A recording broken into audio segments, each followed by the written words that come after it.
Good morning, Sangha.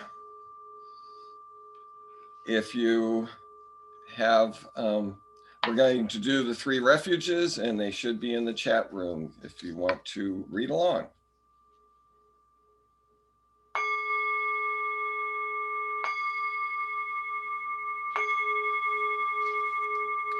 I go for refuge to Buddha, my deeply awakened mind, the living source of understanding and compassion, which must be cultivated to be known fully.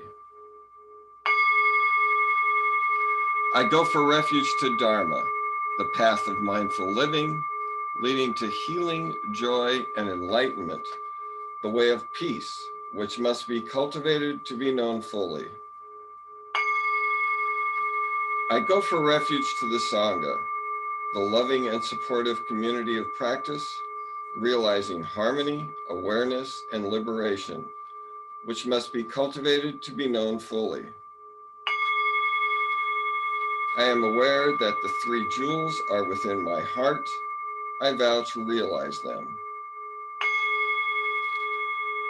I vow to understand living beings and their suffering.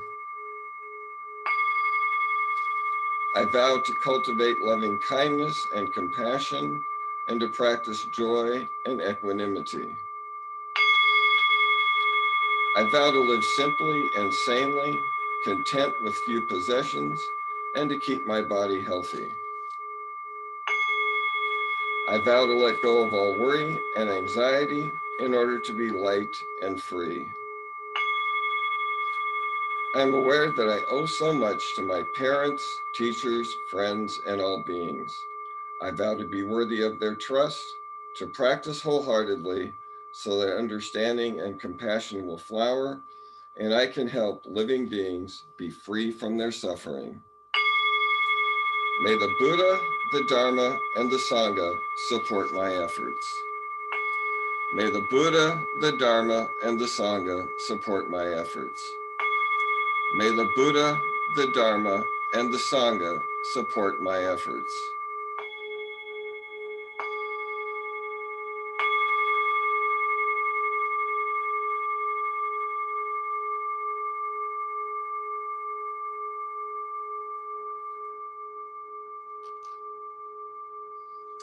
And now Nathan is going to lead us in the Heart Sutra. If you unmute and lead us, Nathan. Good morning. Good morning.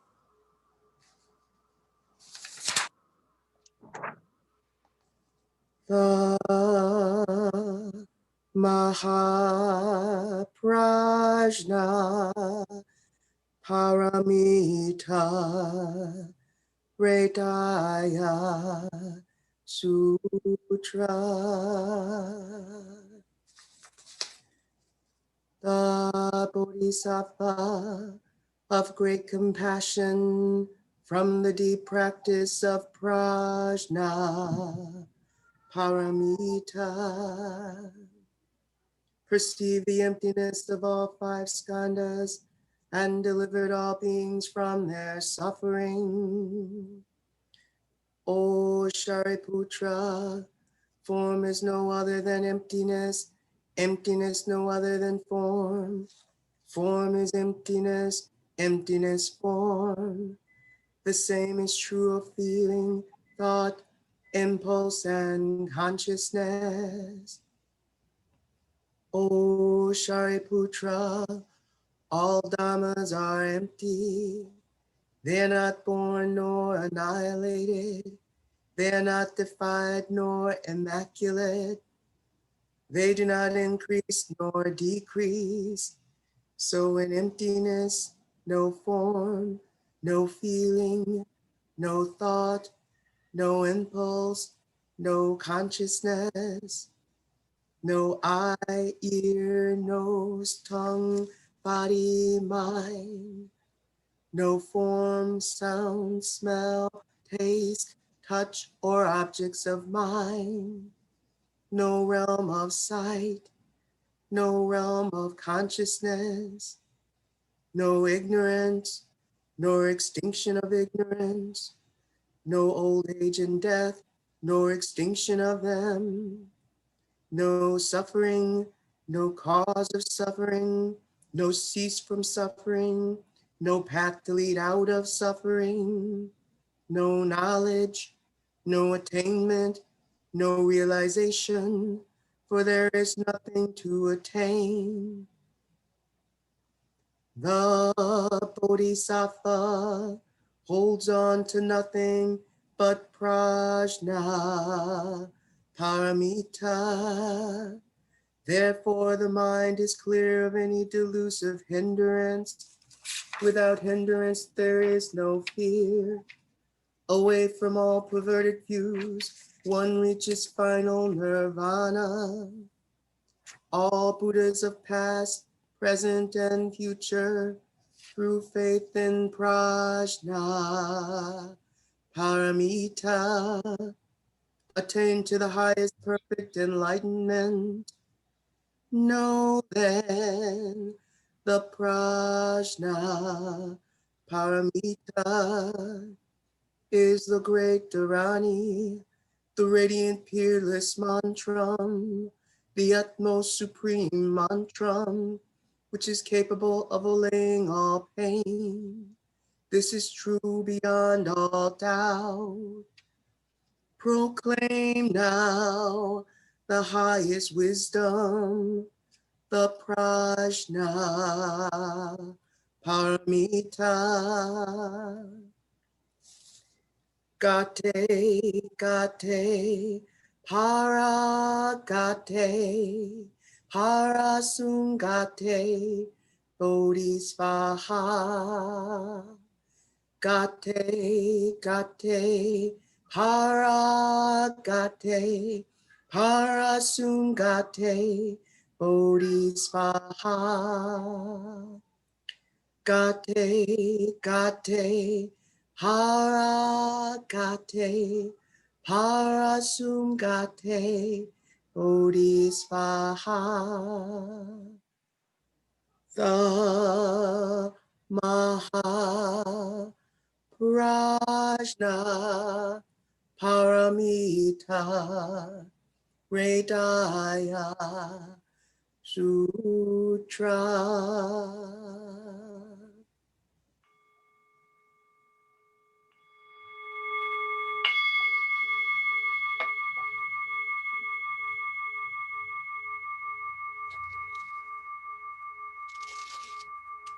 Thank you so much, Nathan. That is beautiful. Thanks. Sorry, I forgot the bell. Next time.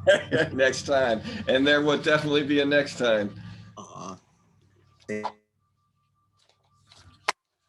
morning, Sangha. What a January. We thought 2020 was interesting. 2021. There was a lot of fear surrounding January 6th and the insurrection.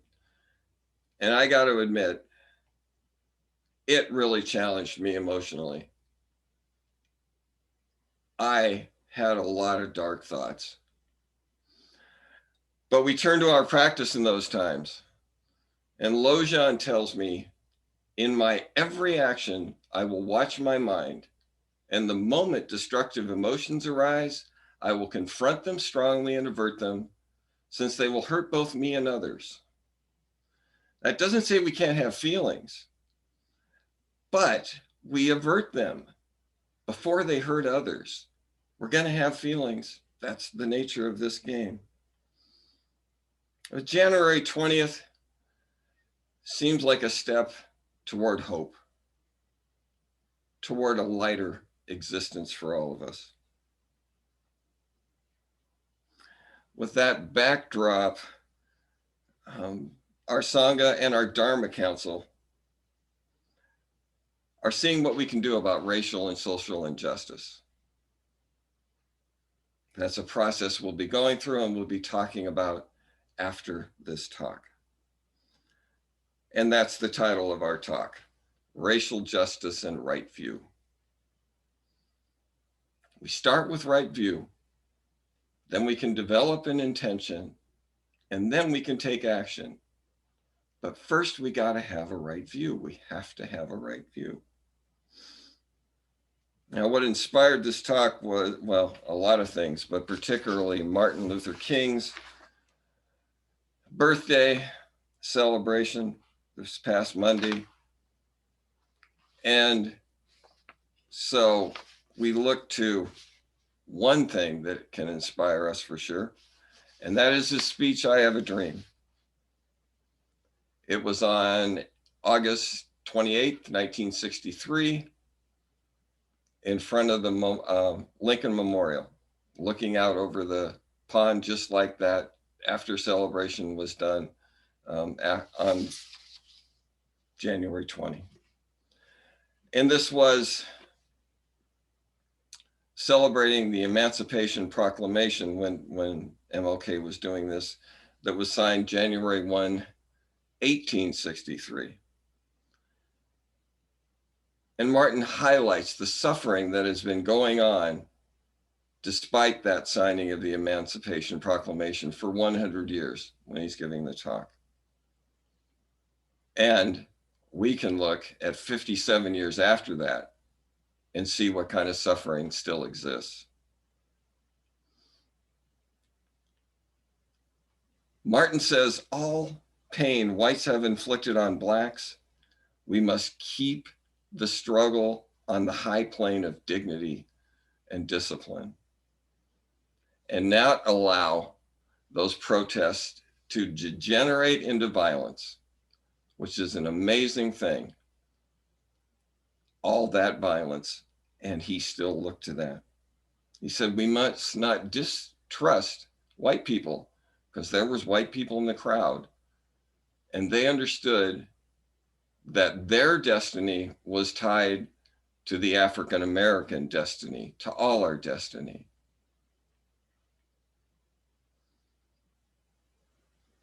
Zero degrees of separation. We can turn to the Shinchen Ming and get what a Buddhist perspective on what he was trying to say. What he was saying, not just trying, he said it. Each thing reveals the one. The one manifests as all things. To live in this realization is not to worry about perfection or non-perfection. To put your trust in heart, mind, is to live without separation. And in this duality, you are one with your life source. I'm going to read that again and we sit with it for a minute. Each thing reveals the one. The one manifests as all things. To live in this realization is not to worry about perfection or non-perfection. To put your trust in the heart-mind is to live without separation, and in this non-duality, you are one with your life source.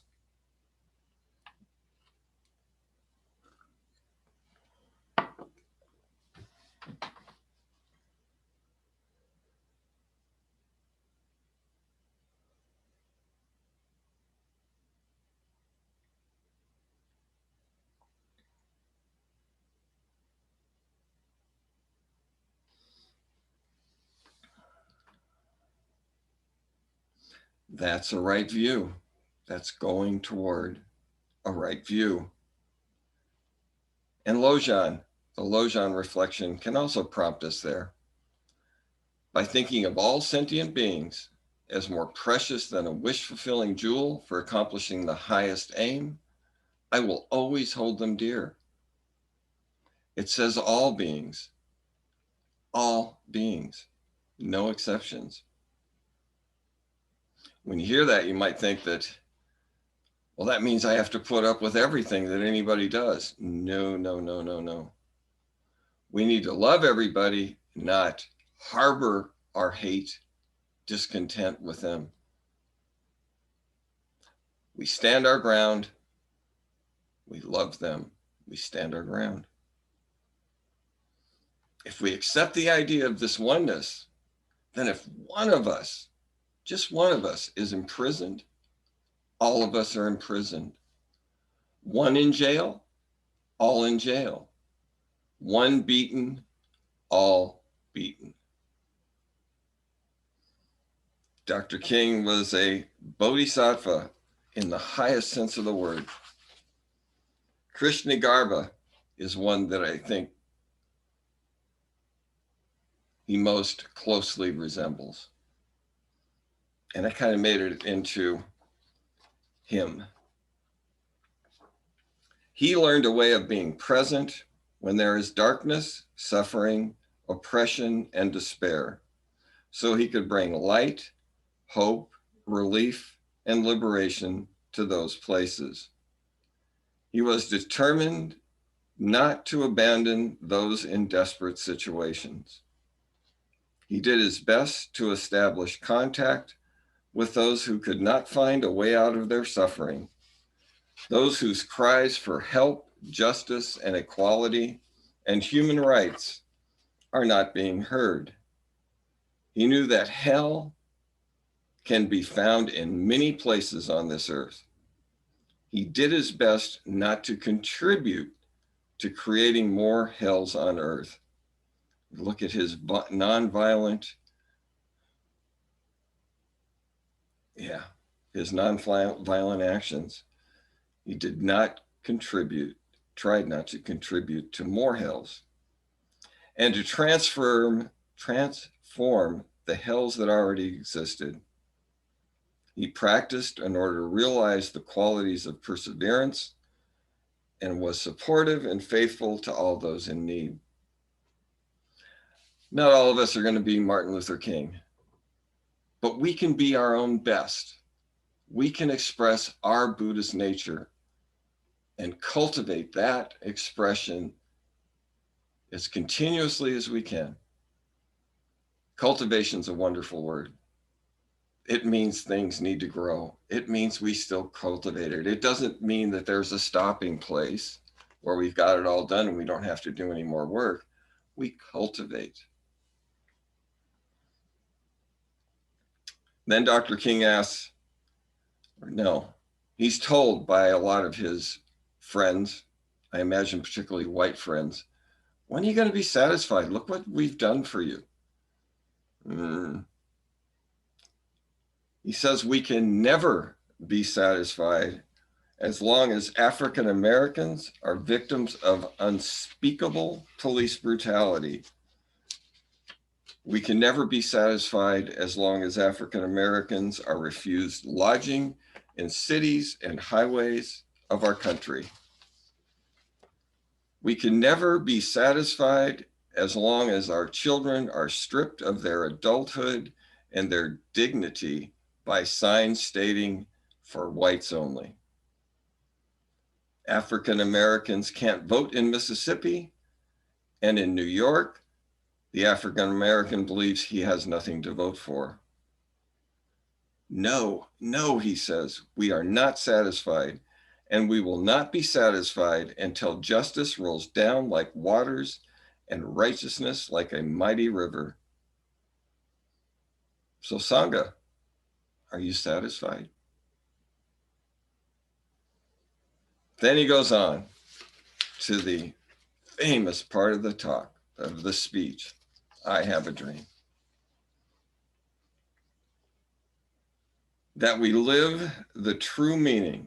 He has a dream that we live the true meaning of the creed. We hold these truths to be self-evident, that all are created equal, that sons and daughters of former slaves and slave owners will be able to sit down together at the table of brotherhood. 0 degrees of separation, oneness. He has a dream that Mississippi, a state sweltering with the heat of injustice, sweltering with the heat of oppression, will be transformed into an oasis of freedom and justice. He has a dream that his 4 little children will one day live in a nation where they will not be judged by the color of their skin, but by the content of their character. He has a dream that one day in Alabama, with its vicious racists, with its governor having his lips dripping with the words of interposition and nullification. One day, right there in Alabama, little black boys and black girls will be able to join hands with little white boys and white girls as sisters and brothers. This day will be the day when all God's children will be able to sing with new meaning. My country, 'tis of thee, sweet land of liberty, of thee I sing. Land where my fathers died, land of the pilgrim's pride. From every mountainside, let freedom ring.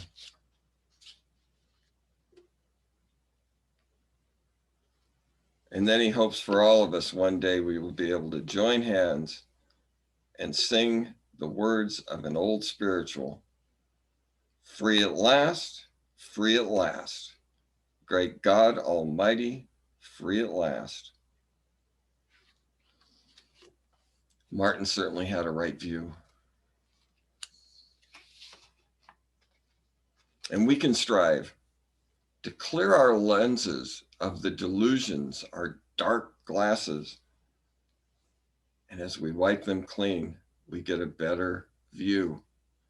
And we need to keep wiping them. I've never had a clear view that lasted and I never had to wipe them again.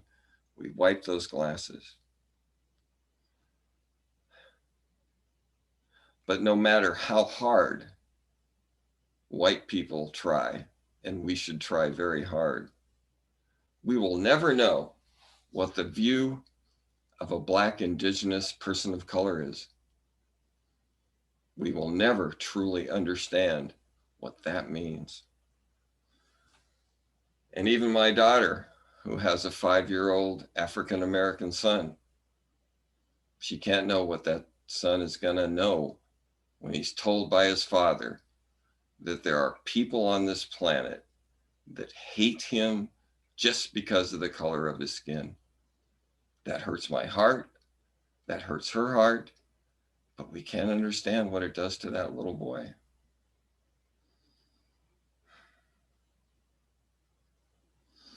We joke a lot about the 60s, hippies. If you remember it, you didn't live then. But another view of the 60s was it was horrible. It was disgusting. JFK, gone. Martin Luther King, gone. Malcolm X, gone. And Bobby Kennedy, gone. That all happened in the 60s. JFK was November 22nd, 1963. Malcolm X was February 21st, 1965. MLK, a true year of horror, April 4th, 1968. And Bobby Kennedy, live on TV. We didn't see the shots, but we saw the aftermath. June 6th, 1968.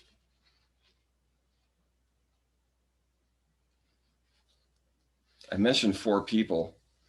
I wonder if you can guess which one of those, JFK, Malcolm X, Martin Luther King, or Bobby Kennedy, said this. Excuse me.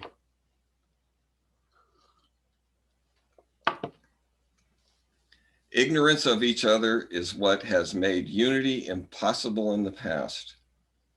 Therefore, we need enlightenment. We need more light about each other. Light creates understanding. Understanding creates love. Love creates patience, and patience creates unity. Once we have more knowledge and light about each other, we will stop condemning each other, and a united front will be brought about. Well, if you think of Malcolm X, you think about the Black Muslims and his talk about the white devil. He wrote this after he visited Mecca and saw all the Muslims there of all colors, of all creeds, of all nations. And his heart was changed. And he was killed shortly thereafter. And in the 60s, we saw despicable acts of racism in the South.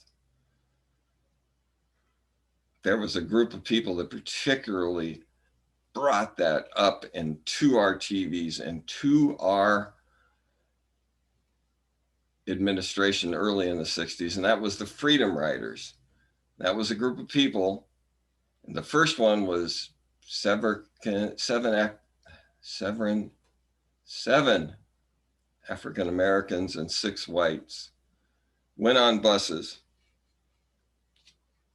from Washington, D.C., and this first bus was headed toward New Orleans, and it was in celebration of the 7th year anniversary of the Supreme Court decision, Brown versus Board of Education, which stated that no, segregation is not legal. Unfortunately, that case is being brought back to the Supreme Court. That's scary. Those 13 people were viciously beaten and for their efforts, but it brought attention to Bobby Kennedy, who was Attorney General at the time, and he was shocked and disgusted. And he convinced his brother that they needed to move more towards segregation and desegregation and give more help to the South. And they sent in the National Guard to protect people that were trying to just go to school or to just vote. After all that was said about the Mississippi and the racism in the South and other places, you might still be asking yourself, I'm one with those people? I'm one? Yep. Love them, stand your ground. That's what Martin did.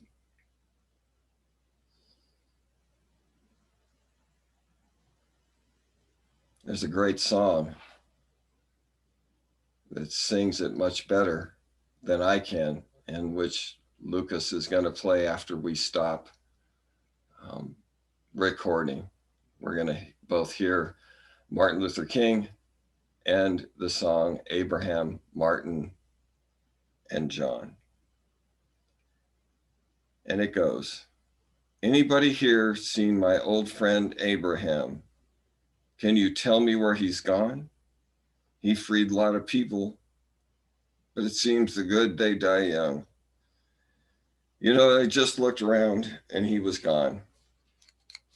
Anybody here seen my old friend Bobby? Anybody here seen my old friend Martin? Can you tell me where he's gone? He freed a lot of people. Seems the good they die young. I looked around and he was gone. Didn't you love the things that they stood for? Didn't they try to find some good for me and you? And we'll be free. Someday it's going to be one day. Anybody here seen my old friend Bobby? Can you tell me where he's gone? I thought I saw him walking up over the hill with Abraham, Martin, and John. So who do we look to today? Where are our leaders today? Can we be the new freedom riders in some way, shape, or form?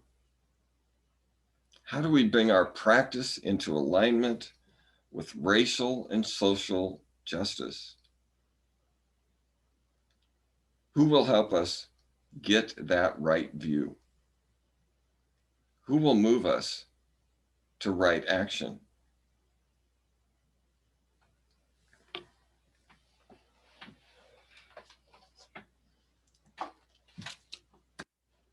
So we'll close with our closing gathas. And then we'll go on to the speech.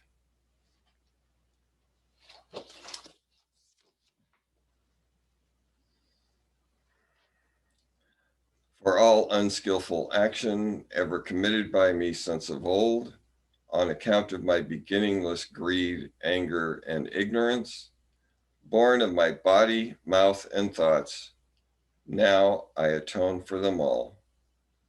Vast is the robe of compassion, a formless field of benefaction. I wear the Buddha's teachings for the benefit of all sentient beings. All beings, one body, I vow to liberate. Endless blind passion, I vow to uproot. Dharma gates without number, I vow to penetrate. The great way of the Buddha, I vow to attain.